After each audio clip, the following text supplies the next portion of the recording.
Maglolo patay matapos sumalpok ang sinasakyang tricycle sa isang pampasaherong bus sa Villasis, Pangasinan.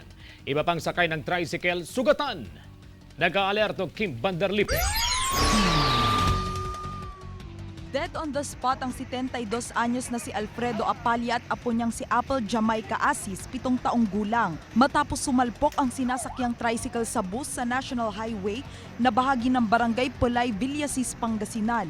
Nagulungan pa raw ng bus ang maglolo. Sugatan naman ang iba pang sakay ng tricycle na mag-iinang Priscilla Asis, Mark Ian Asis at Prince Kobe Asis. Pauwi na sana ang mga biktima sa Barangay Baraka galing sa isang mall nang mangyari ang aksidente. Itong naka-tricycle po ay nakabangga siya ng aso.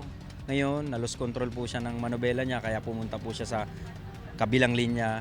Sa kasamaang palad po ay merong bus po na dumaan kaya yun po, dun po sumalpok sa bus. Hustisya ang hiling ng mga kaanak ng biktima. Wala pang pinal na desisyon ng mag-anak kung makikipag-areglo sila sa kumpanya ng bus. Kita yung madyetsura na, di ba? Nakaasitipan, nakapit-pit na. Tapos ni tatay ko, intawag na kinyami dadya kami balay me. Bagada nga natay ni Adi Ubingan, napang kami di ospital. Nakita man ni tatay ko. Ang sinabi lang sa amin, 50,000 lang daw may tutulong sa amin. Yung dalawang bangkay. Ayon sa driver ng bus, mabagal ang kanyang patakbo at nabigla na lang siya nang agawin ng tricycle ang kanyang linya. Mabagal lang kasi ako kasi nagbaba ako ng pasahero dyan sa may bagsakan.